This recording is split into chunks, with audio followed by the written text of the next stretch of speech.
Yeah.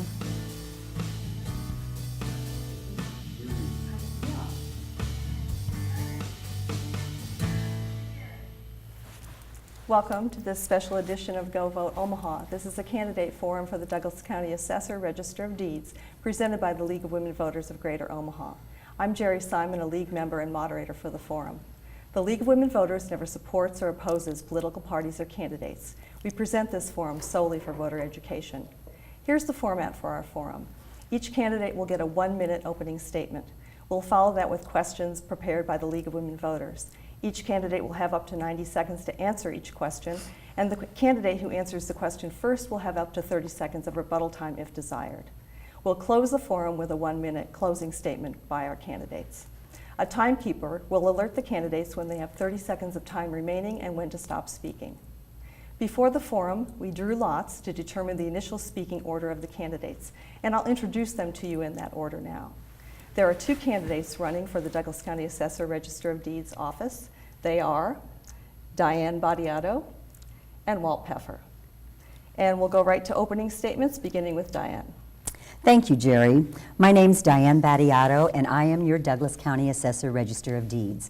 I'm also a lifelong resident of the Omaha area, have 3 children and 6 wonderful grandchildren. I'm proud to say that I was the first and only woman to successfully lead 2 Douglas County offices, the Register of Deeds and now the combined Assessor Register of Deeds.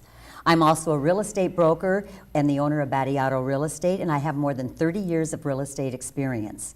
In terms of credentials, I hold the Nebraska Assessor Certificate and the International Association of Assessing Officers courses certificates, and also the Certified Public Official on a nationwide basis. My mission for my office is to continue my 4-term success as a proven positive leader and maintain the integrity of the county officials' property records and provide fair and equitable property valuations throughout Douglas County. Thank you. Thank you. And now an opening statement from Walt Peffer. Well, I would first of all like to thank the League of Women Voters for hosting this event. My name is Walt Peffer. I've been blessed with a wonderful wife, children, and grandchildren. I'm a United States Army veteran, having served in Vietnam. I have 20 years of commercial real estate experience, negotiating complicated multi-million-dollar purchase agreements, leases, working with attorneys, title companies, banks, insurance companies, architects, engineers, and contractors. Prior to working in real estate, I served on the staff of a number of Omaha mayors, developing budgets, working with the city council, county board, other municipalities, working with the Nebraska legislature and federal government agencies.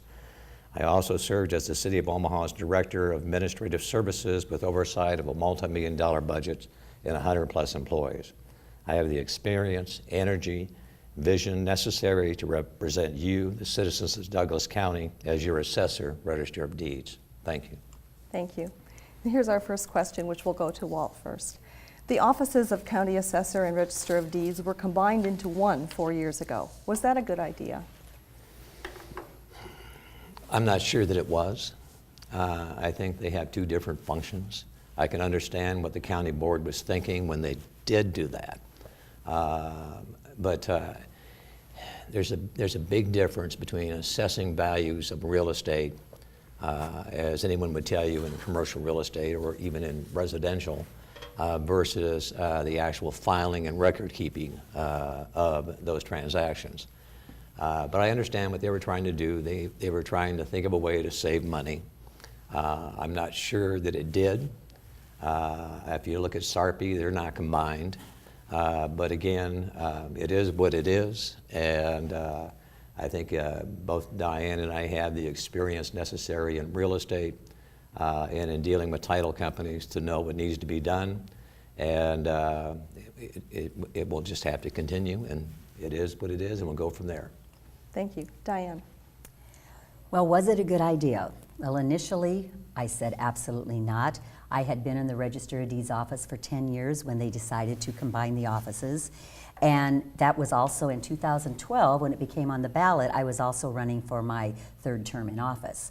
I did campaign against it because the functionalities of the offices are different, But in light of where we're at now, we are making the best out of everything we have.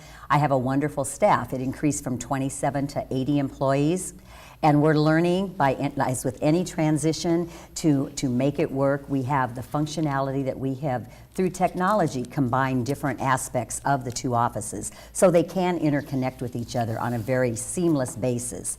So as far as saving money, no, it has not saved money. We still have a job to do. You can't save money when you have statutes that you have to follow, 500 or more recordings every day to record, and it all takes an avid budget. So as far as eliminating funds and for budgets, it eliminated an elected official and a deputy. But as that goes, you have to continue your cycle of having enough staff to monitor over 220,000 parcels of property, both with the history in the Official Records Register of Deeds office and those same 220,000 parcels for assessment and valuations in the assessor's office. We also do homestead exemptions and business personal property in the assessors. So it's a wide variety of tasks that both those offices do. Thank you.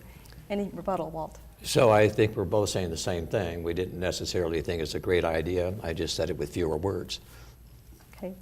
We'll go to our next question, and we'll start this one with Diane. Recently, Omaha's mayor removed a property from city annexation because of its greenbelt property tax status. That's a special property valuation assessing agricultural worth and is intended to protect farmland owners near urban areas from being taxed out of business as development increases land values. The county assessor is the official who recommends the greenbelt status.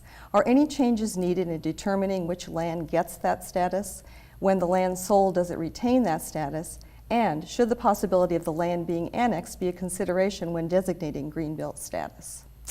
Well, greenbelt is a unique situation for a lot of several properties in Douglas County and in every county.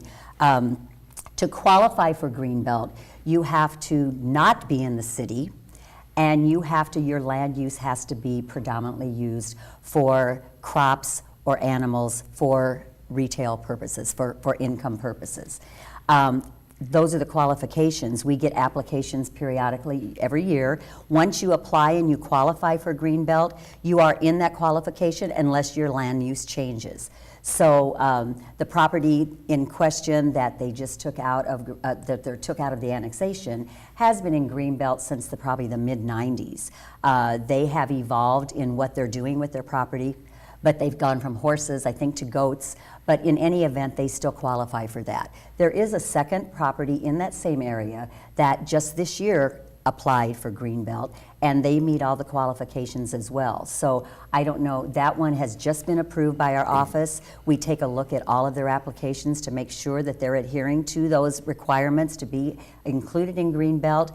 Once they're annexed, they have to come out of greenbelt. So that the mayor decided to pull that one property out is her decision, because if it comes out, it will greatly affect that property owner and their taxation situation.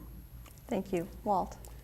Having served on the staff of a number of Omaha mayors, I'm very familiar with annexation policy and how the policy's developed. I know that when we looked at annexations, we also looked at greenbelt to see what entities were inside of what we were trying to do. And the discussion really came up when Omaha was looking at annexing Elkhorn. There was a statute that requires that the land be contiguous with the city's land in order for it to be annexed. And part of that land was in a greenbelt. And so there was a great deal of discussion about that, whether to leave it out, which would have affected the annexation, or to take it in, which ultimately that's what happened. So if you got a greenbelt situation and you need to look at that if you're annexing the property, I think the mayor made a wise decision, because those folks had been, as Diane pointed out, been in the greenbelt designation for some time. And I think it was only fair to that family. But you get into this annexation situations, it can be a very complicated issue at times, and it can impact people in a negative or positive way. But again, I think the mayor made a wise decision. Thank you. Anything further, Diane? No rebuttal. Thank you. Our next question. The state of Nebraska requires properties to be valued between 92 and 100% of market value. What percentage or target would you set for Douglas County and why? And what's the importance of that target? And we'll begin with Walt. Well, obviously, I'd like to say the lowest possible. By statute, again, between 92 and 100%. I think the average right now is running around 92 to 93. I would do what I believe is fair based on the valuations of the assessments we come up with as far as assessments across the county, from west to east, to get a good feel for what the average is. And then I would set the valuation as low as I could, and 90% it would be nice. I know that when you're setting valuations, you can end up in a situation where you have people that are being assessed at 110, 120% of value, and others that may end up in an 80% of value. And then you try and find the medium, and then you set, as the assessor has the authority to do, what percentage it's going to be. I would honestly try and keep it low, but at the same time, it would depend on what's going on with the total valuations across the board, and that's how I'd handle it. Thank you. Diane. Well, as we know, our valuation ratios are mandated by the state of Nebraska Department of Revenue Property Assessment Division, and that is between 92 and 100% of market value. Also, those values are based on sales and market trends. And when we find sales in the areas of our entire county in different pockets of market areas, we have to come up with a median range. Right now, we've gone from 6 to 17 market areas, so we have 17 sales comparable areas that we look at in regards to their valid sales usage and where those values end up within those areas. This year we were at 93.21%. Last year we were at 93.19 or 09, I believe it was. On the lower end of that range, what you risk in being on the lower end of that range is the fact that you're dealing with a median, not an average, but a median figure. And when that median ratio becomes closer to that 92 level, then you have quite a few properties lower than the 92, which is not acceptable, and you have properties above 100, but fewer above 100 when you're coming in at 93. So the risk of being too low, you want to be as low as possible and conservative as possible, but we also need to be aware that if we have too many areas that fall below the 92, the state can come in and do a mandatory increase, and then they do it across the board in those areas, and by law that they have to follow, it has to go to 96. Thank you. Walt, any rebuttal? Well, again, as Diane indicated, they've increased the mass appraisal zones. I think I'd be more inclined to look at neighborhoods versus the zone scenario. But I understand why they're doing that. I would also understand that part of the state coming in has to do, like they did in 15, 16, get the appraisals right. If you've got them too low or too high, you've got a problem. But that's why you've got to go in and get the appraisal correct the first time. Thank you. Here's our next question. Evaluate how property valuation work was handled this year. If elected, will you do anything differently next year? And we'll begin with Diane. Okay, well, will we do anything? We're always evolving because our market is a moving target. So you always have to be prepared to follow what that market is doing and come up with better solutions as we go through the future. As far as the ratios go and the market areas are neighborhoods. They're made up, they're not zones, they're made up by market areas that are surrounded by, right now, different school districts. In those market areas, they're made up of several neighborhoods, and they're more comparable, more homogeneous neighborhoods in a smaller area that we're able to better identify those appreciation in sales, depreciation in sales on a much smaller basis. Going forward, we've made great strides in the last year and a half in aligning those appraisals, and we want to continue to follow the market and make sure that when we go out and we reappraise houses, that we have the most accurate data that we can possibly have, and that comes with sharing conversation and that data with the people at hand, and that's the property owners. The better our data we have, the better our values are going to be. That's our goal, to be fair and equitable right out of the gate in January 1 when we assign our preliminary meetings and our preliminary values. Thank you. Walt? Well, I think in setting values, first of all, if, houses in a neighborhood that have the same square footage and the same floor plan should appraise at about the same. They shouldn't be different. And we're hearing from a lot of folks that they are different, and they don't understand why. I think you need to try and be consistent in what you're doing and be fair. And equalize things so that you're comparing apples and apples. So the neighborhood concept I like. That's one we would like to pursue. And I think that as far as evaluations, we just want to make sure that we're doing apples for apples and people are being treated fairly. And that the valuations on a home, if one's at 100,000 and they're the same, then the other should be at 100,000. They shouldn't have one at 100,000, the next at 150,000. Thank you. Rebuttal, Diane. And I would have to have a comment about that. That is very true, that if you have some of the requirements of us valuing properties is based on valid sales, it's based on the area that it's in, it's based on the quality and the condition and the characteristics of a property.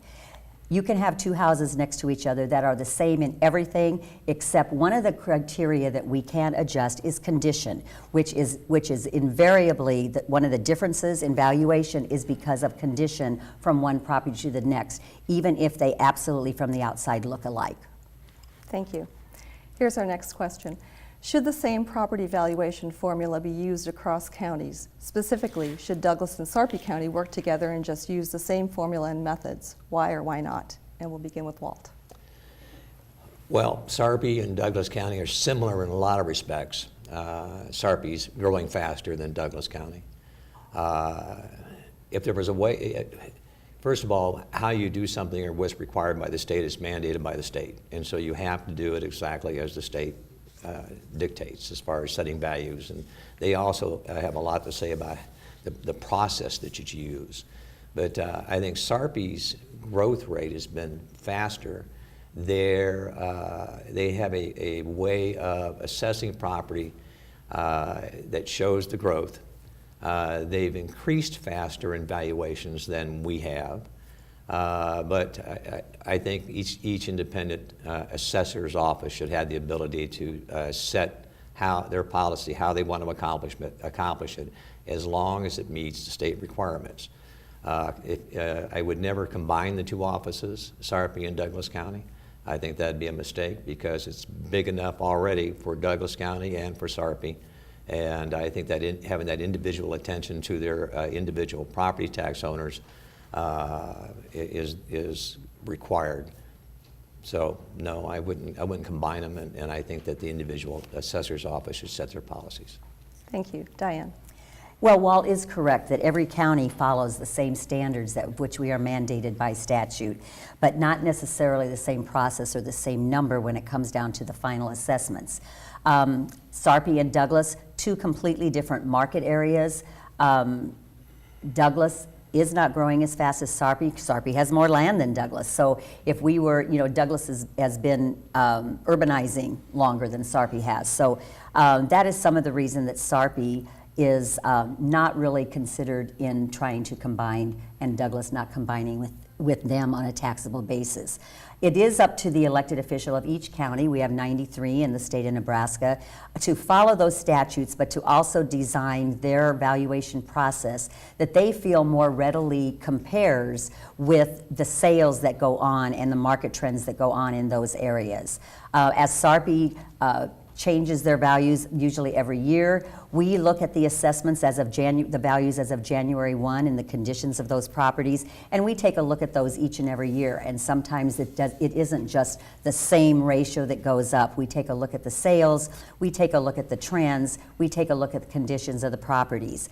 Sarpy escalates at a higher rate.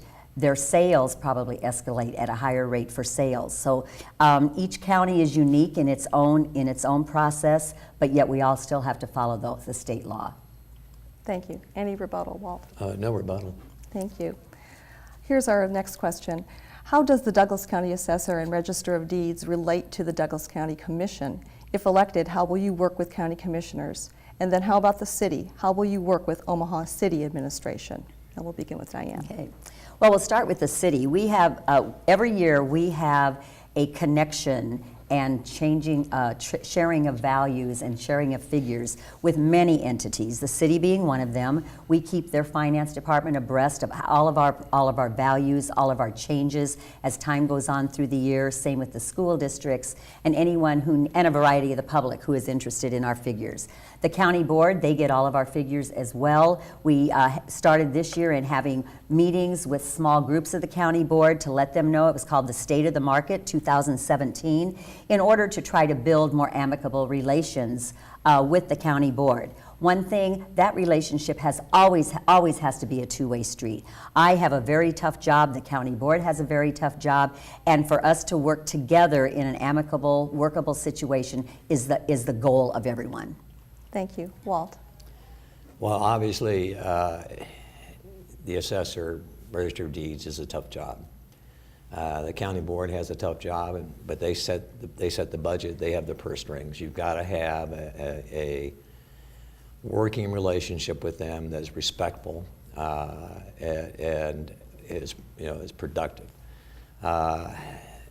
They also set us the Board of Equalization, and I can tell you, in working with, having worked with county boards in the past and city councils, if the Board of Eq makes a recommendation to overturn the assessor's recommendation, I would honor that. I wouldn't get into an argument with the county board about it. I would just honor it. And right now, the county board of Eq, overturns the assessor's recommendations on an average 53% of the time. So I would work with the county board in a respectful way. I would also work with the city of Omaha, and I would also talk to the school districts. I would also talk to Valley, Bennington, and all the taxing entities in Douglas County that have a stake in what the assessor has to say and how it sets the valuations. Again, working together is the key, communicating in a positive way, as I will with the citizens of this city in a very respectful way, and telling them where we're at and where we're at in our valuations. Thank you. Any rebuttal, Diane? The only thing I'd have to say is that it's very important for us all to work together for the whole success of our county. The Board of Equalization, we are one of the very few counties that has a separate Board of Equalization, that the county board hires referees, and the assessor's office is completely out of that process except for informational purposes. So our goal is to work amicably with everyone, including the county board, because we're all in it together. Okay. We're going to sneak one last question in and just take, please, about 30 seconds to answer. Do you propose any changes for the Register of Deeds office? And we'll start with Walt. Well, I think there was an older gentleman at a protest hearing that had an idea, or he thought it was a good idea, and that was that right now the assessor's office assigns various assessors to areas of town, and then they view and come up with evaluations. He thought about moving these assessors around and to get a fresh perspective on that area of town that might otherwise be missed if you've spent a lot of time just looking at one area. I know Diane said they had tried that and it didn't work. I would try it. Thank you. Diane. Can I clarify? You asked about the Register of Deeds? Correct. Okay. I would not. I've been the leader of the Register of Deeds since 2005, and I took a very dysfunctional office to a smooth-running machine in probably 5 or 6 years. We've embraced electronic recording. We are completely online access. Our last project was consummated in this last September, and all of our records and our daily recordings are completely online. We've embraced technology. That's what we're working to do more in the assessor side. So no, I would not do anything differently in the Register of Deeds. It keep running smoothly. Okay. Walt, do you have anything to add? Yeah, as far as the Register of Deeds, Sarpy tends to file theirs a lot faster than Douglas County. What they do is they look at the 521 form, make sure there's a proper notarization, correct legal, correct grantor or grantee, and then they file it. As I understand it, the Douglas County Register of Deeds kind of reviews the documents in a very thorough way. That's more than required because the title company is supplying the information. They have the responsibility. I think I would do more like SARPI and just look at the 521, the notarization, the correct legal. Thank you. Thank you. Okay. We're going to go to our closing statements now, and we'll start with Diane Battiato. Oh, okay. Since my election in 2004 as your Register of Deeds, I've made improvements in the office. More efficient recording procedures, electronic recording of property documents, and complete online searching for the public, and also with increased and improved customer service. With our new process, we're posted to 1 day. That's almost real time in recording. In the Assessor's office, I've created a sales validation team that ensures only qualified sales are used in that valuation process. We've expanded the office's sales market from 6 to 17. So we can compare smaller neighborhoods on a more homogeneous areas. Our accuracy is dependent upon all the data we compile, and we're in a never-ending search for communication to attain that information from various sources, and that includes you, the property owner. Assessor Register of Deeds consists of 2 essential offices. To continue to be successful, it needs one proven leader, and I'm that leader. I have a thorough knowledge and understanding of both offices and years of practical real-world experience. We can build a strong foundation. Thank you. Walt Peffer. Leadership is more than managing people. It's providing a vision, goals, and objectives with benchmarks, providing the tools necessary for the employees to perform up to or exceed your goals. I will communicate in a professional, non-adversarial manner with both governmental boards and committees, but most importantly, you, the public. Yes, I'm the Republican candidate for the office. Besides being endorsed by Republican members of the Douglas County Board and the Omaha City Council, I've been endorsed by well-known Democrats as well. County Commissioner Mike Boyle, Mark Kraft, Senator Mike McDonald, Senator Burke Harr, by the trade unions, by the Federation of Labor and the Omaha Firefighters Union. There isn't a Republican or Democrat way to value properties here in Douglas County, only an accurate, fair, and equalized way. I would like to thank all of you that have wrote, stopped me on the street to express your faith in me. I will not let you down. To all watching this program, I ask for your consideration and vote. Thank you. Thank you. Well, this concludes our forum for the Douglas County Assessor Register of Deeds. We'd like to thank both the candidates for being here and participating in the forum. For the League of Women Voters, I'm Jerry Simon, reminding you to inform yourself about the issues and the candidates. And on Tuesday, November 6th, go vote, Omaha.